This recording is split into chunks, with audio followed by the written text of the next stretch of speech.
প্রথমেই রাখি খবর, আরজি কর দুর্নীতি তদন্তে স্ট্যাটাস রিপোর্ট পেশ।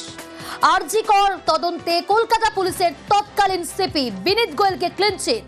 সঞ্জয় ছাড়া অন্য কারোর ধর্ষণ যোগ মেলেনি।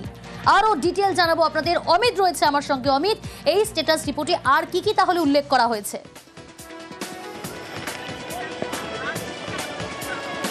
দেখো, 10 জুন থেকে 16 জুলাইয়ের মধ্যে নতুন করে 7 জনের বয়ান রেকর্ড করা হয়েছে আরজি করের ধর্ষণ ও খুনের ঘটনা বৃহত্তর ষড়যন্ত্রের যে অভিযোগের যে মামলা তদন্ত চলছে সেই পরিপ্রেক্ষিতে।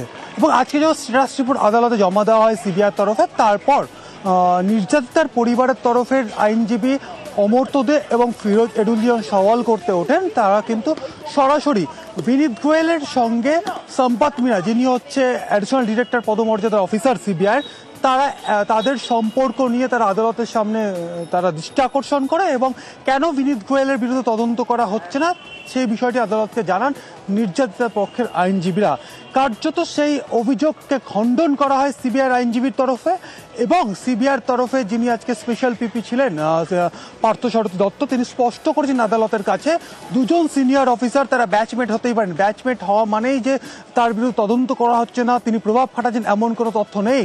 সিবিআই তদন্ত এগিয়ে নিয়ে গেছে বা সঞ্জয় রায়কে যে দোষী সাব্যস্ত করা হয়েছে বা তার সাজা ঘোষণা করা হয়েছে সমস্তটাই হয়েছে এভিডেন্সের ভিত্তিতে। সেক্ষেত্রে সঞ্জয় রায় একমাত্র দোষী ঘটনার ক্ষেত্রে তার ডিএনএ প্রোফাইলিং হয়েছে, অন্যান্য ক্লোজ সার্কিট ক্যামেরা ফুটেজ সহ ডিজিটাল এভিডেন্সগুলো তার বিরুদ্ধে গিয়েছে, তার বিরুদ্ধে সাজা ঘোষণা করা হয়েছে।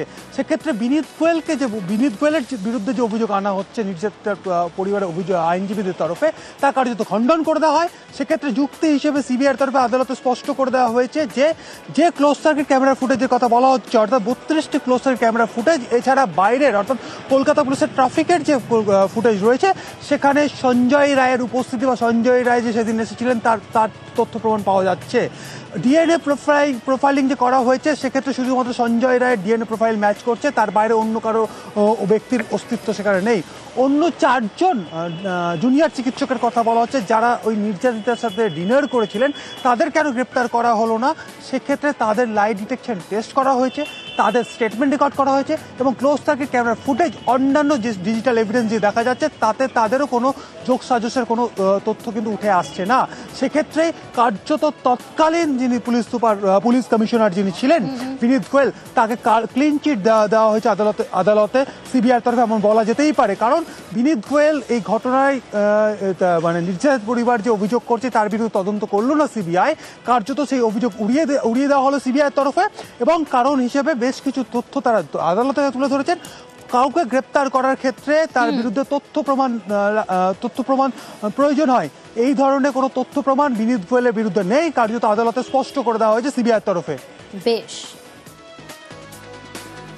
নতুন যেটা অ্যাড হয়েছে 10/6 থেকে আজকে অবধি 7 জনকে ওরা নতুন ইন্টারোগেট করেছে। নতুন কিছু আউটকাম আমরা দেখতে পাইনি, যেটা আজকে আমরা কোর্টেতে তুলে ধরেছি। সঞ্জয় রায় ছাড়া 2 জনকে ওনারা অ্যারেস্ট করেছিল, সন্দীপ ঘোষ এবং দিদেন ওসি টালা অভিজিৎ মণ্ডল। তো আমরা সেটাই বলেছি, যদি ওনাদেরকে যখন অ্যারেস্ট করে ভেতরে রেখেছিলেন তখন ওনাদের বক্তব্য ছিল সিবিআই যে ওনাদের বিরুদ্ধে অনেক তথ্য আছে, তাহলে যদি এতই তথ্য থেকে থাকে তাহলে চার্জশিট দিচ্ছে না কেন? আজকে আমাদের যেই হতাশা যেইগুলো হচ্ছে সেটা ইনভেস্টিগেশন এজেন্সির ব্যর্থতার জন্যই। গত 23শে জানুয়ারি 8ম শ্রেণীর ছাত্রীকে ধর্ষণ, স্কুলে নিয়ে যাওয়ার পথে ছাত্রীকে ধর্ষণ, চকলেটের সঙ্গে মাদক খাইয়ে অচৈতন্য করেই ধর্ষণ। আর এবার জলপাইগুড়িতে ছাত্রীকে ধর্ষণে অভিযুক্তকে সাজা ঘোষণা। আরও ডিটেল জানবো, শান্তনু রয়েছে আমার সঙ্গে। শান্তনু, কি সাজা শোনালো আজ আদালত? দেখো, এই মামলা সবচেয়ে উল্লেখযোগ্য যেটা বিষয় সেটা হচ্ছে গিয়ে অভিযোগ দায়েরের 24 ঘন্টার মধ্যে কিন্তু অভিযুক্তকে গ্রেপ্তার করেছিল পুলিশ এবং 6 দিনের মধ্যেই কিন্তু মামলার তদন্ত শেষ করেই কিন্তু চার্জশিট জমা করে পুলিশ আদালতে এবং তার ফলেই কিন্তু 1 মাসের মধ্যে বিচার প্রক্রিয়া শুরু হয়েছিল এবং 5 মাসের মধ্যে আজকে রায়দান হলো। এবং রায় দিতে গিয়ে বিচারক যেটা বলেছেন, অত্যন্ত একটা বর্বরোচিত ঘটনা, যেখানে একটা স্কুল ছাত্রী বিশ্বাস করে পরিচিত একজন টোটো চালকের সঙ্গে স্কুলে আসতো এবং তাকে সেই স্কুলের পথে অচৈতন্য করে নিয়ে গিয়ে অন্য একটি জায়গাতে তার সাথে ধর্ষণ করা হয় এবং সেই অপরাধ চেপে রাখার জন্য ছাত্রীকে দিনের পর দিন ভয় দেখানো হচ্ছিল এবং তার জন্য কিন্তু গুরুতর শাস্তি অর্থাৎ 25 বছরের কারাদণ্ডের নির্দেশ দিয়েছেন বিচারক। এবং সে শুধু 25 বছরের কারাদণ্ডই নয়, সশ্রম কারাদণ্ডই নয়, সঙ্গে কিন্তু 1,01,000 টাকা জরিমানা এবং অনাদায়ে আরো 3 মাস কারাদণ্ডের নির্দেশ দিয়েছেন বিচারক। এবং যে মেয়েটি অর্থাৎ যে ছাত্রীটি স্কুলে পড়াশোনা করতো তার পড়াশোনার প্রক্রিয়ায় যাতে কোনো রকম ব্যাঘাত না ঘটে এবং আগামী দিনে সে তার স্বপ্ন যাতে পূরণ করতে পারে সেজন্য কিন্তু বিচারক 5 লক্ষ টাকা লিগ্যাল এইড সার্ভিসকে পরিবারকে দেওয়ার কথা নির্দেশ দিয়েছেন। এবং এই গোটা ঘটনায় কিন্তু সবচেয়ে বড় উল্লেখযোগ্য বিষয় হচ্ছে পুলিশের তদন্ত এবং পুলিশের দ্রুততা, যার জন্যই কিন্তু বলা যেতে পারে জলপাইগুড়ি আদালতে আজকে যে রায় হলো এবং দোষী সাব্যস্ত যে অভিযুক্তকে যে শাস্তির ঘোষণা করলেন বিচারক, সেটা বলা যেতে পারে অত্যন্ত দ্রুততার সঙ্গে। কারণ 5 মাসের মধ্যে বিচার প্রক্রিয়া শেষ হলো। তার মূল কারণ হচ্ছে পুলিশ দ্রুততার সঙ্গে অভিযুক্তকে গ্রেপ্তার করে এবং 6 দিনের মধ্যে মামলার চার্জশিট জমা করে এবং 1 মাসের মধ্যে বিচার প্রক্রিয়া শেষ হয়। এবং এই অভিযুক্তের বিরুদ্ধে শাস্তি ঘোষণা বলতে গিয়ে বলা যেতে পারে 25 বছর তাকে সশ্রম কারাদণ্ডের নির্দেশ দিয়েছেন বিচারক এবং এই 25 বছর তাকে জেলের ভেতরেই কাটাতে হবে। সে সঙ্গে যদি 1,01,000 টাকা যদি সে জরিমানা যে ধার্য করেছে বিচারক তা যদি জমা না করে আদালতে, তাহলে কিন্তু তাকে আরো অতিরিক্ত 3 মাস কিন্তু কারাদণ্ড ভুগতে হবে, তারও নির্দেশ দিয়েছেন বিচারক। বেশ, আমার মেয়ে স্কুলে আসছিল, স্কুলে আসার পরে তখন আমার মেয়েকে তিস্তা পাড়ে নিয়ে গিয়ে ধর্ষণ করে আমার মেয়েকে। ছেলেটা বলে যে এই চকলেটটা তুই যতক্ষণে খা, ওই চকলেটটা খাওয়ার পরে আমি নার্ভাস হয়ে যাই, মানে আমার কিছুই মনে থাকে না। তখন আমাকে কোথায় নিয়ে যায় আমি বলতে পারবো না।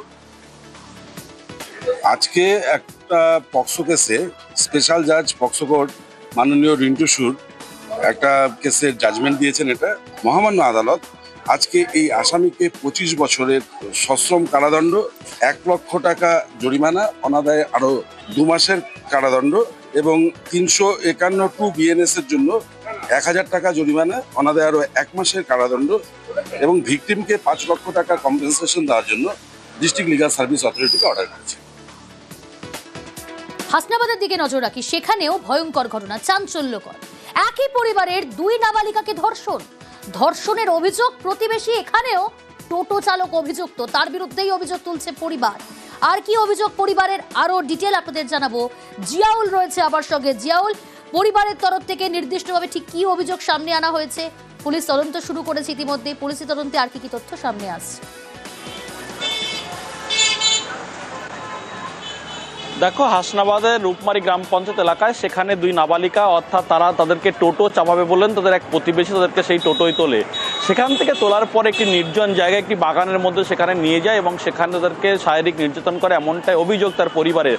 অর্থাৎ দীর্ঘক্ষণ সেই 2 নাবালিকাকে খুঁজে পাচ্ছে না। তারপরেই নাবালিকার মা সেখান থেকে খুঁজতে বেরোয়, গিয়ে দেখা যায় বাড়ি থেকে বেশ কিছুটা দূরে একটি নির্জন জায়গা, বাগানের মধ্যেই অর্থাৎ 2 নাবালিকা রক্তাক্ত, কাদামাখা অবস্থায় এবং উলঙ্গ অবস্থায় সেখানে রয়েছেন এবং পাশে রয়েছেন সেই টোটো চালক। তখনই তড়িঘড়ি সেই টোটো চালককে জিজ্ঞাসা করেন কেন এই ধরনের অত্যাচার তিনি করলেন এবং তারপরে সেই টোটো চালক সেখান থেকে পালিয়ে যায়। তারপরে সেই নাবালিকা 2জনকে রক্তাক্ত অবস্থা সেখান থেকে উদ্ধার করে হাসপাতালে নিয়ে যায়, সেখানে তার চিকিৎসাধীন।